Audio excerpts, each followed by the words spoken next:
Harry's Wife, Part 101.37. Crying for Myself. Hello, I'm H.G. Tudor.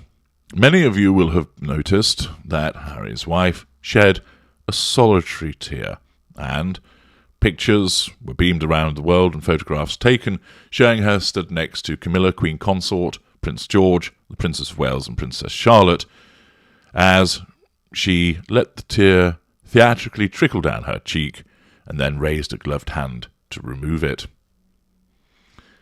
What was going on? Well, first of all, let's have a bit more of the information, and we turn to thedailymail.com with Rory Tingle. What a great name that is. Harry's wife appeared to wipe away a tear today as she watched Queen Elizabeth II's coffin being carried out of Westminster Abbey after a remarkable funeral attended by the great and good from across the world. The Duchess of Sussex dabbed her cheek during the emotional moment as she stood beside Camilla, the Queen Consort, Kate, the Duchess of Cambridge, should be Princess of Wales, Rory, sort yourself out there, sir, and her children, Prince George and Princess Charlotte. Earlier, Harry's wife, 41, walked into the Abbey in a sombre procession behind the Queen's coffin. In front of her was Kate, the two eldest Cambridge children, and Prince Edward with Sophie, the Countess of Wessex. Before the service, the Duchess stood briefly beside Kate, George and Charlotte as she watched Elizabeth II's coffin being placed on the altar. She and Harry then took their seats on the second row alongside Princess Beatrice and her husband Edoardo Mapelli Mozzi. On the front row, alongside Charles and Camilla, were the Princess Royal, her husband Timothy Lawrence, Prince Andrew, Prince Edward and Sophie Wessex, the Prince and Princess of Wales with George and Charlotte, Peter Phillips and Zara and Mike Tyndall. It thus describes everybody where they're sat, and we have, of course, the picture.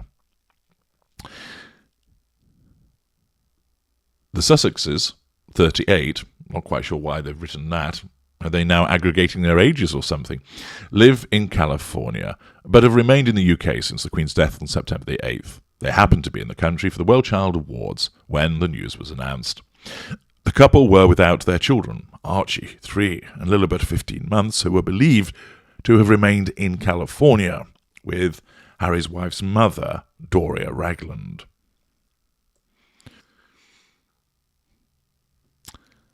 The article continues explaining more about what went on at the funeral, which many of you have seen, therefore that does not bear repeating. But there was Harry's wife, with that solitary tear trickling down her cheek. Why? Well, first of all, I've touched upon this in part 101.36, that her facade necessitates that she demonstrates supposed sadness. Remember, as a narcissist assessed upon a wealth of information, and through my analysis as an expert about these matters, she has no emotional empathy. She doesn't experience sadness for other people. Her narcissism tells her that she does, but she doesn't actually feel it. It is an intellectual response, a cognitive response, rather than an emotional response from a position of feeling. Of course, she isn't able to distinguish the difference, because her narcissism will not allow that to happen. Her narcissism keeps her in check vis-à-vis facade and seeks to cause her to fit in by generating apparent sadness. She is not crying for Queen Elizabeth. She is not overcome with emotion as she hears the bagpipes being played, the drums, the eulogy, the kind words that are being said, the responses of other people around who are exhibiting emotional empathy. None of that sets her off. What she's actually doing is crying for herself. Because when a narcissist cries, they're not crying for anybody else. They think they are, but they are crying for themselves. Crying for themselves in order to give the appearance of sadness with regard to somebody else. The actual fact is that subconsciously the tears are for herself, that she's not the centre of attention.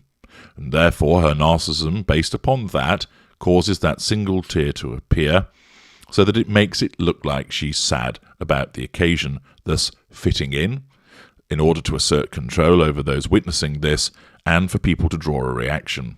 Of course, her supporters will say, see, she does care, thus giving positive fuel. Her detractors, who understand narcissism, will say, no, that's just fake tears, and therefore that's challenge fuel, should she be aware, of course, of those responses. The fact is that she's crying for herself. That's what her narcissism is generating.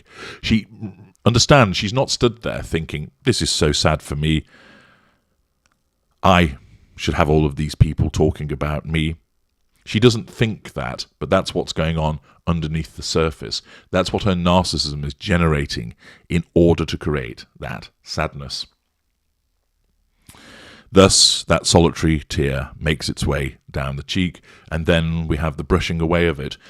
Note that there's no dipping of the head, there's no turning away. This is being done so there's maximum exposure.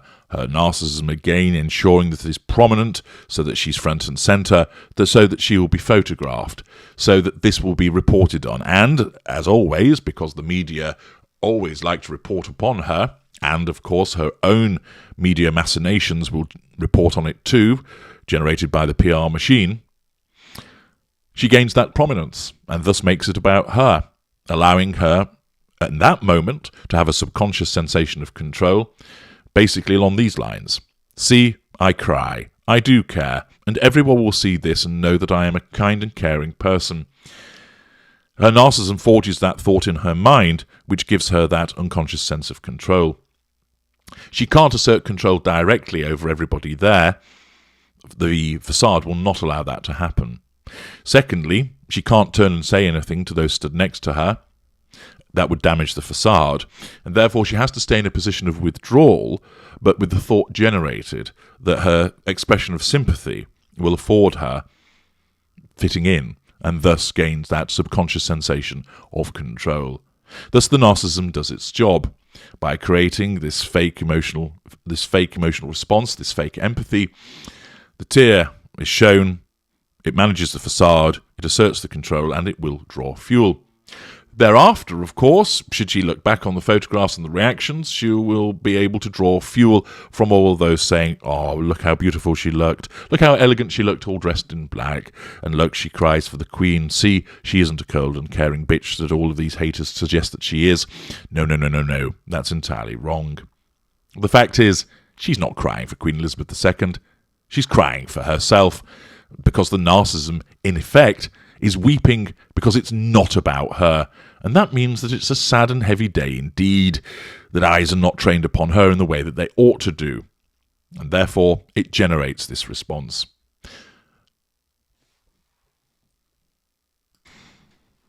Accordingly, this is the manifestation of fake sadness, with the one trickling tear. Of itself, it is not convincing. Crying from one eye. Ordinarily, if you're upset, you'd cry from both, wouldn't you? There are instances, of course, where somebody might only cry out of one eye because of a problem with regard to the anatomy of that person's tear ducts. So, for instance, it might be that one person, it's a little bit unusual in the way that their anatomy has been constituted, so that they do just cry from one eye, or they might cry more from one eye than the other, but usually people cry from both eyes when they're upset. Here, of course, it isn't about the anatomy, or if it is, then that's only a peripheral consideration. If Harry's wife is only able to cry out of one eye, that doesn't remove the fact that this is false crying. Her narcissism is still generating that, but we have seen other instances, I think, for instance, with regard to crying for herself when she said, nobody asked me if I'm okay, in Africa, that tears welled up in both eyes. So to suggest that there is an anatomical problem is not appropriate here. Instead, what we're seeing is a combination of two things. First of all, her narcissism that is generating this tear in order to make it look like she fits in, and of course she's crying for herself, but also the fact that as an actress, she's demonstrated that she is able to cry from one eye and manufacture it. So we have a rather interesting collision of worlds. The fact that this is generated by her narcissism, but ordinarily she can cause herself to cry from one eye, and therefore her acting skills are being harnessed by her narcissism, if you will. It's a double acting burger that we see in front of us. And that's why it's coming out of one eye. It's false, but it's harnessing the acting ability that she has to cry from that one eye. What do the people in the Mail online comments section think about all this? It's always worthwhile to gauge those responses. Shazza commented, "It's not about Harry and Harry's wife. Stop making it about them."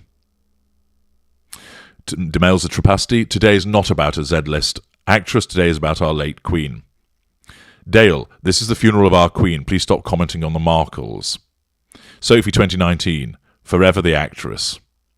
Hyacinth Bucket, or Bouquet of course, "If anyone believes this is genuine, seek help. She spent the last few years putting the Queen down, refused to see her grandkids, and refused to visit her as recently as a few weeks ago. Why is she even there?" Emma, "Today is about the extraordinary life of an outstanding woman, nobody else." Somerset Sue, "Don't forget she's an actress. She turned down an invite to see the Queen just a couple of weeks ago. I think they are probably the only people to have turned down an audience with the Queen. I think the Queen knew her time was short. She must have been very sad, or shocked even, to be blown out by this pair." Bearing Up, "What a wonderful service for the Queen. The military did a fantastic job. As far as Harry's wife and Harry are concerned, I hope they keep their mouths shut from now on, so that they can all heal." Well, good luck with that, because that isn't going to happen. Of course, this false crying also demonstrates her hypocrisy. She has spent her time throwing brickbats at the royal family from across the ocean, disrespecting Queen Elizabeth, her behaviour with regard to the death of Prince Philip, see parts passim, and more recent behaviour, some of which, of course, touched upon by those commenters, turning down the invitation that had been put forward, not bothering to go and see the Queen when they were in the country, continuing, even when the monarch is elderly and increasingly infirm, behaving in a way which is unpleasant and unsavoury. And then, having behaved like that over the last couple of years, she then has the audacity to stand there and cry. It's an incongruous response. Why would you be crying for somebody that you patently didn't like? And of course, this is demonstrative of the narcissist compartmentalization. That where she needs to assert control by smearing the Queen, she did so, without due cause or concern as to how that would make the Queen feel, because she has no emotional empathy for her. Her narcissism directs that she must assert control through the smearing. When she attends the funeral, her narcissism directs that she must fit in, the facade must be managed, a tear must trickle. And it doesn't matter that for anybody with two working brain cells that they can see that what a hypocrite crying over somebody that you treated in this way. The fact is, she can't see it because her narcissism blinds her to it. And the knee-jerk response, just like her supporters, would be, "You criticise me, you're a hater. I was genuinely upset." No, you're a narcissist. You can't be. I'm H.G. Tudor. Thank you for listening.